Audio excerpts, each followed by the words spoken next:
നാടുണർന്നു കാവുണർന്നു നാട്ടിലെ ഉത്സവത്തിനിൻ കൊടിയുയർന്നു.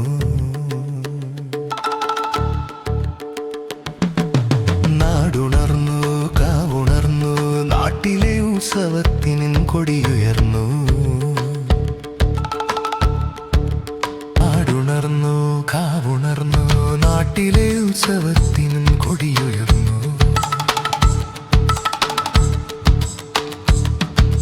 നാടുണർന്നു കാവുണർന്നു നാട്ടിലെ ഉത്സവത്തിൻ കൊടിയുയർന്നു.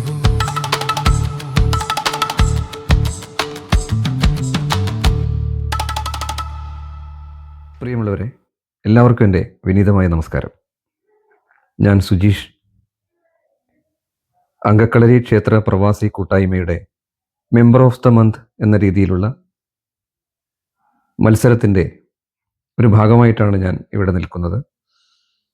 വളരെ വ്യത്യസ്തമായ പരിപാടികൾ നടത്തുന്ന ഒരു കൂട്ടായ്മയാണ് അങ്കക്കളരി ക്ഷേത്ര പ്രവാസി കൂട്ടായ്മ. അതിൻ്റെ ഒരു പ്രധാനമായ ഒരു ലക്ഷ്യമെന്ന് പറയുന്നത് മറുനാട്ടിൽ പോയി ജീവിതത്തിൻ്റെ അനിവാര്യമായ ഒരു സന്ദർഭം എന്ന നിലയിൽ മറ്റ് സ്ഥലങ്ങളിലേക്ക് ചേക്കേറിയ, ജോലി സംബന്ധമായും അല്ലാതെയും മറ്റ് സ്ഥലങ്ങളിലേക്ക് ചേക്കേറിയേണ്ടി വരുന്ന മനുഷ്യരുടെ ഗൃഹാതുരത്വത്തെയും അതോടനുബന്ധിച്ചുണ്ടാവുന്ന മാനസികമായ പല വിഷമങ്ങളിൽ നിന്നും ഒരു പരിധിയെങ്കിലും നമുക്ക് മാറി വരാനും നാട്ടിലേക്ക് നമ്മുടെ വേരിനോട്, നമ്മുടെ വീടിനോട് ഒക്കെ ചില സന്ദർഭങ്ങളിൽ ആത്മാർത്ഥമായി ചേർന്ന് നിൽക്കാനുള്ള ഒരു അവസരം ഒരുക്കുക എന്നുള്ളതും കൂടി ഈ പ്രവാസി കൂട്ടായ്മയുടെ ഇത്തരം മത്സരത്തിൻ്റെ പിറകിലുണ്ട് എന്ന് ഞാൻ ഊഹിക്കുകയാണ്. നമ്മളതിനെ വളരെ വലിയൊരളവിൽ നമ്മളതിനെ അംഗീകരിക്കേണ്ടതുണ്ട്, പ്രോത്സാഹിപ്പിക്കേണ്ടതുണ്ട്. ഇത്തരത്തിലുള്ള മത്സരങ്ങളും പരിപാടികളും സംഘടിപ്പിക്കുന്ന അങ്കക്കളരി പ്രവാസി കൂട്ടായ്മയെ ഞാൻ എൻ്റെ ഹൃദയം തൊട്ട് അഭിനന്ദിക്കുകയാണ്. ഈ മാസത്തെ പരിപാടിയും, ഈ മാസം എന്ന് വെച്ചാൽ ഇപ്പോൾ ലാസ്റ്റ് ഉണ്ടായ പരിപാടി വളരെ വളരെ വ്യത്യസ്തമായിട്ടുള്ളൊരു പരിപാടിയാണ്. കാരണം നമ്മുടെ നാട്ടിലെ ഉത്സവവുമായി ബന്ധപ്പെട്ടുകൊണ്ടുള്ള ഒരു ഫോട്ടോ കൊടുക്കുക, അതിന് ഏറ്റവും അനുയോജ്യമായ ഒരു അടിക്കുറിപ്പ് എഴുതി അയക്കുക എന്നുള്ളതാണ് ആ മത്സരം. ആ മത്സരത്തിൻ്റെ സ്വഭാവം തന്നെ ആ കൂട്ടായ്മയുടെ ഒരു ഭംഗിയും സൗന്ദര്യവും വിളിച്ചോതുന്നുണ്ട്. ഞാനൊരു ആലങ്കാരികമായി പറയുന്നതല്ല, കാരണം ഞങ്ങൾക്ക് അങ്ങനെ കണ്ട് പരിചയമൊന്നുമില്ല. അതുകൊണ്ട് തന്നെയാണ് എനിക്കതിൽ വളരെ ഇഷ്ടം തോന്നുന്നു. അതിൽ എന്നെ അതിൽ ഉൾപ്പെടുത്തിയാലും എനിക്ക് സന്തോഷം തോന്നുന്നു. അപ്പോൾ നമ്മുടെ ഒരു മത്സരം എന്ന നിലയിൽ നമ്മൾ അതിൽ നിന്ന് ഒന്ന് തിരഞ്ഞെടുക്കുന്നു എന്ന് മാത്രമേ ഉള്ളൂ.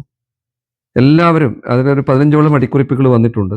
എല്ലാവരും ആ ചിത്രത്തിനോട്, അവരുടെ മാനസികാവസ്ഥയോട്, അവരനുഭവിക്കുന്ന ജീവിത അവസ്ഥയോട് ഒക്കെ നീതി പുലർത്തുന്ന രീതിയിലുള്ള ഒരു എഴുത്താണ് എല്ലാവരും എഴുതിയിട്ടുള്ളത്.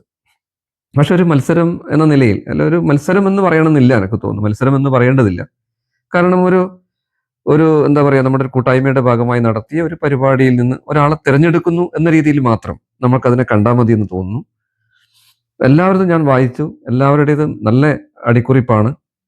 ആ ചിത്രം എനിക്ക് ഏറ്റവും ഇഷ്ടപ്പെട്ട ചിത്രമാണ്. അത് നമ്മളെ വീട്ടിലൊക്കെ ഫ്രെയിം ചെയ്ത് സൂക്ഷിക്കാൻ വേണ്ടി കഴിയുന്ന അത്രയും ഭംഗിയുള്ള ഒരു ചിത്രമാണ്. നല്ല ഒരു ഐതിഹ്യവും ചരിത്രവും വിശ്വാസവും എല്ലാം കൂടിക്കലർന്ന ഒരു ചിത്രമാണത്. അപ്പോൾ ആ ചിത്രത്തിന് ഏറ്റവും യോജിക്കുന്ന ഒരു അടിക്കുറിപ്പ് ഞാൻ തിരഞ്ഞെടുക്കുന്നു എന്ന് മാത്രമേ ഉള്ളൂ. മറ്റടിക്കുറിപ്പുകളൊന്നും ഭംഗിയില്ല എന്ന് അതിനർത്ഥമില്ല. ഉള്ളതിൽ നിന്ന് കുറച്ച് നമുക്ക് ഒരു മത്സരത്തിൻ്റെ ഭാഗമായതുകൊണ്ട് തിരഞ്ഞെടുക്കുന്നു എന്ന രീതിയിൽ മാത്രം അതിനെ കണ്ടാൽ മതി.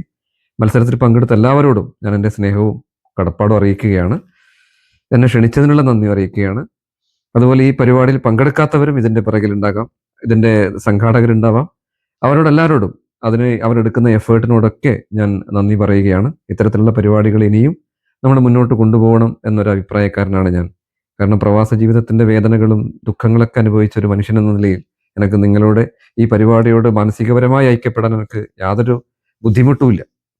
അതുകൊണ്ട് ഞാൻ എനിക്ക് ഇഷ്ടപ്പെട്ടു എന്ന് പറയാൻ കഴിയുന്ന ഒരു അടിക്കുറിപ്പ് ഞാൻ വായിക്കുകയാണ്. അതിങ്ങനെയാണ്: കാവിനുള്ളിൽ ഒരു ജനത ശ്വാസമെടുക്കുന്നു. പൂർവികരുടെ ചാരത്തിൽ നിന്നുയർന്ന് ചെണ്ടയുടെ നെഞ്ചിടിപ്പിൽ ലയിച്ച് കളിയാട്ടമായി ആത്മാവർപ്പിച്ച് വേദനയെ പ്രാർത്ഥനയാക്കി അഭിമാനത്തെ വിശ്വാസമാക്കി ഒരു കളിയാട്ടക്കാലം കൂടി. ഇത് എഴുതിയിരിക്കുന്നത് സജേഷ് ടി വി ആണ്. അദ്ദേഹത്തെ ഞാൻ അഭിനന്ദിക്കുന്നു. മത്സരത്തിൽ പങ്കെടുത്ത എല്ലാവരെയും ഞാൻ അഭിനന്ദിക്കുന്നു. ഇതിനൊരു മത്സരമായി നിങ്ങൾ കാണരുത് എന്നൊരു അഭിപ്രായം എനിക്കുണ്ട്.